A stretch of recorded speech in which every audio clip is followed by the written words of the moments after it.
আসসালামু আলাইকুম। আশা করি তোমরা সবাই আল্লাহর রহমতে ভালো আছো। আজকে আমি variable costing and absorption costing নিয়ে আলোচনা করব। দেখো, variable costing and absorption costing বলতে আমাদের কি বোঝায় সেটা আগে ফার্স্টে আলোচনা করি। দেখো, ভেরিয়েবল কস্টিং কিংবা হচ্ছে ডিরেক্ট কস্টিং।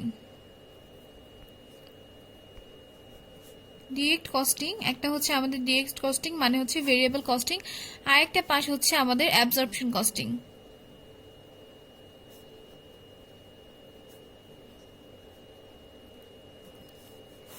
ভেরিয়েবল কস্টিং বলতে আমরা কি বুঝি?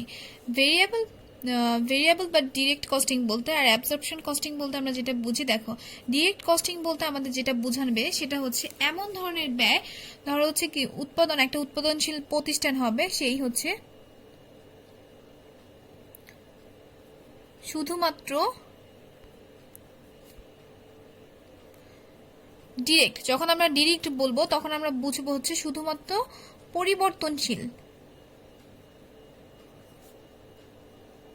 পরিবর্তনশীল উৎপাদন ব্যয়ের।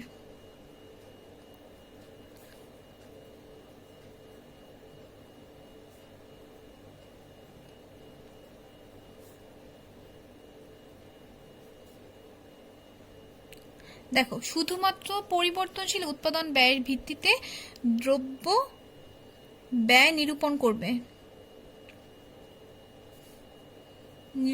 ও হচ্ছে মজুত মূল্যায়ন করবে।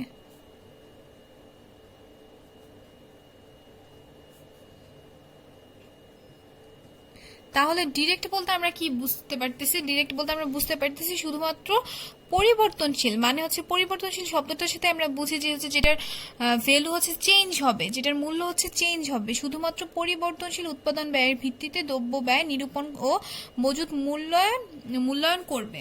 এটা হচ্ছে আমাদের যখন ডিরেক্ট মেথডে করব, আমরা ডিরেক্ট কস্টিং করব তখন। তাহলে এটার উল্টোটা হবে অ্যাবজর্পশন কস্টিং।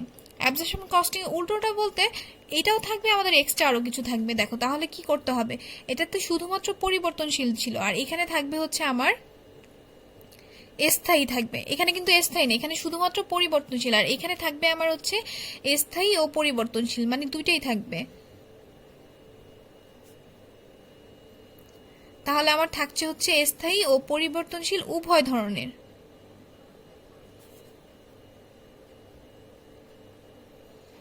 উভয় ধরনের ব্যয়ের ভিত্তি থাকছে।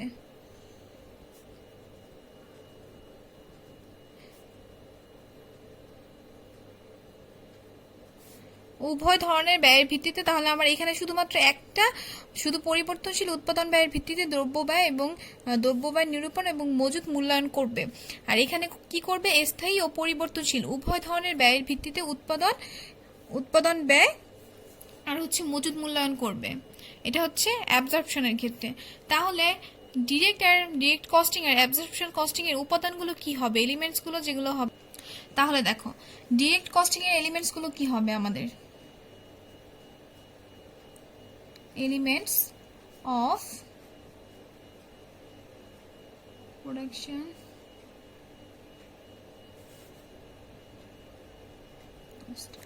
এটা আমাদের ডিরেক্টের ক্ষেত্রে আমাদের যেগুলো হতে পারে হচ্ছে ডিরেক্ট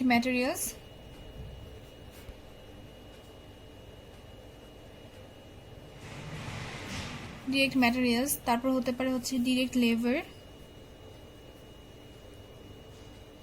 আমাদের যে এলিমেন্টগুলো আমাদের হচ্ছে যখন আমরা ডিরেক্ট কস্টিং করব আমাদের প্রয়োজন হবে, সেটা হচ্ছে ডিরেক্ট ম্যাটেরিয়ালস, ডিরেক্ট লেবার,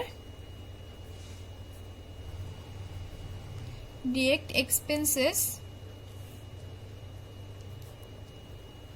যেহেতু পরিবর্তনশীল তার মানে হচ্ছে ভেরিয়েবল,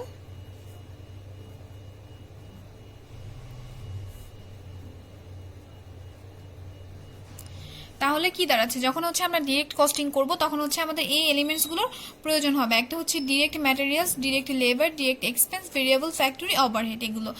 আর যখন অ্যাবজর্পশন কস্টিং করব তখন আমি বলেছিলাম আমাদের স্থায়ী এবং পরিবর্তনশীল উভয়ই প্রয়োজন হবে। তার মানে এখানে যে এলিমেন্টসগুলো আছে সেগুলো সবগুলোই, তার মানে এগুলো সেম, এগুলো যা আছে সেগুলো সেম। এই যে আমাদের এখানে 4টা এলিমেন্টস আছে,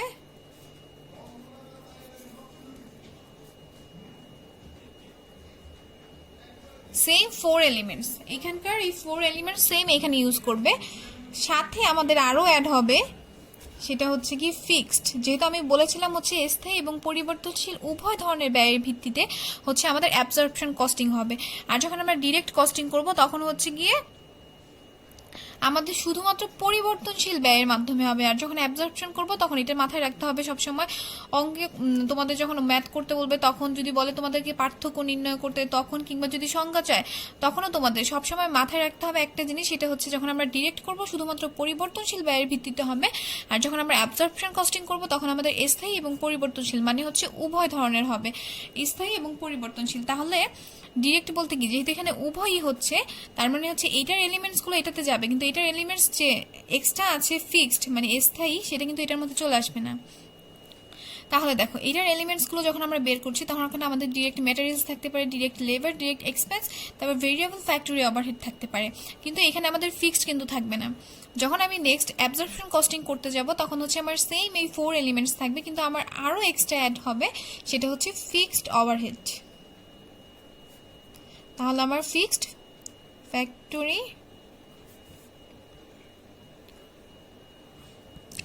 তাহলে আমার এখানে অ্যাড হচ্ছে ফিক্সড ফ্যাক্টরি ওভারহেড। আমার আরও একটা এন্ট্রিস বা এলিমেন্টস আরও বেশি থাকছে এখানে যখন আমরা হচ্ছে অ্যাবজর্পশন কস্টিং করব। যখন ডিরেক্ট কস্টিং করব তখন কিন্তু আমাদের ফিক্সড আসবে না। বারবারই বলছি এটা মাথায় রাখলে হচ্ছে এই অঙ্কগুলো খুবই easy. Variable costing and absorption costing তোমাদের শুধু মাথায় রাখতে হবে পরিবর্তনশীল, যখন আমরা হচ্ছে ডিরেক্ট কস্টিং করব শুধুমাত্র পরিবর্তনশীল ব্যয় আসবে, আর যখন অ্যাবজর্পশন কস্টিং করব তখন হচ্ছে কি উভয় ধরনের ব্যয় আসবে। তার ভিত্তিতে হচ্ছে আমরা এই দুইটা ম্যাথ করব।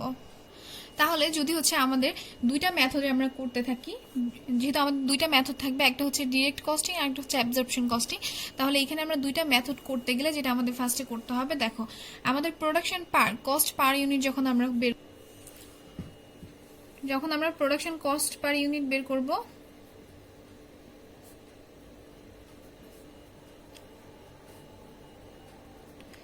আমাদের দুইটাতেই হচ্ছে প্রোডাকশন কস্ট পার ইউনিট বের করে নিতে হবে। আমরা যখন variable costing and absorption costing এর ম্যাথগুলো করব তখন হচ্ছে ফার্স্টে আমাদের প্রোডাকশন কস্ট পার ইউনিটটা বের করে নিতে হবে দুইটা মেথডেরই।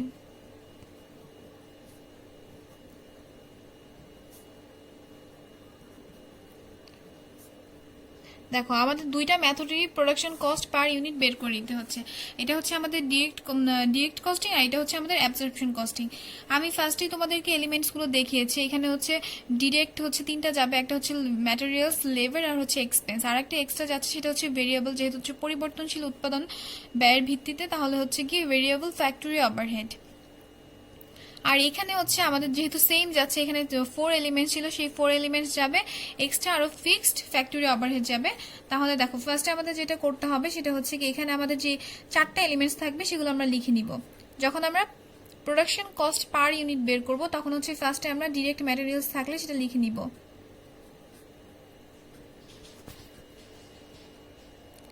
ডিরেক্ট ম্যাটেরিয়ালস আমাদের যে টাকাটা থাকবে মানে পার ইউনিট টাকাটা থাকবে সেটা আমরা লিখে নিব।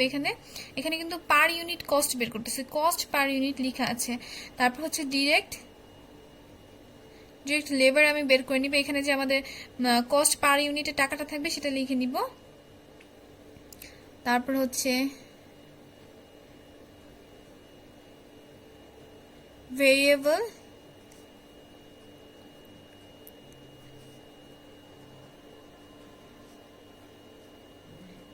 ফ্যাক্টরি ওভারহেড যেটা থাকবে সেটা হচ্ছে কস্ট পার ইউনিট লিখে নিবে। লিখে নেওয়ার পরে আমাদের যে টাকাটা আসবে সেটা হচ্ছে আমাদের ডিরেক্ট কস্টের প্রোডাকশন কস্ট পার ইউনিট। এটা কিন্তু আমাদের ডিরেক্ট কস্টিং এর ক্ষেত্রে, ডিরেক্ট কস্টিং মেথডটা আমরা যখন করব যখন আমরা production cost per unit absorption costing এটা বের করব তখন কিন্তু আমাদের এই যে এখানে যে ডিরেক্টটা ছিল এখানে কিন্তু আমাদের সেম আসবে, এই নামটা এখানেও আসবে তোমার ডিরেক্ট ম্যাটেরিয়ালস।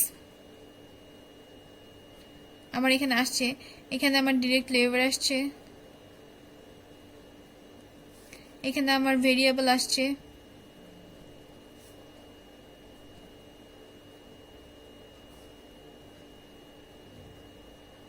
এখানে আমার ভেরিয়েবল আসছে, কিন্তু আমার এখানে আরো এক্সট্রা আসবে সেটা হচ্ছে ফিক্সড।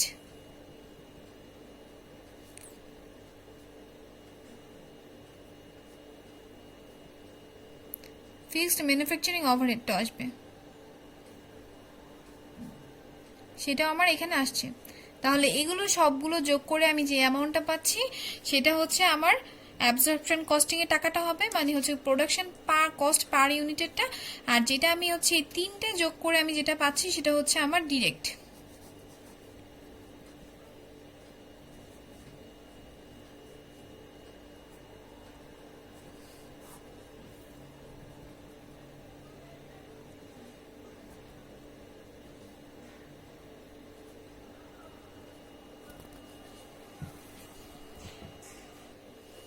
আশা করি তোমরা সবাই হচ্ছে variable costing and absorption costing এর হচ্ছে ডিফারেন্টটা কোথায় সেটা বুঝতে পেরেছো, এন্ড হচ্ছে আমাদের প্রোডাকশন কস্ট পার ইউনিট কিভাবে বের করতে হবে সেটাও বুঝতে পেরেছো।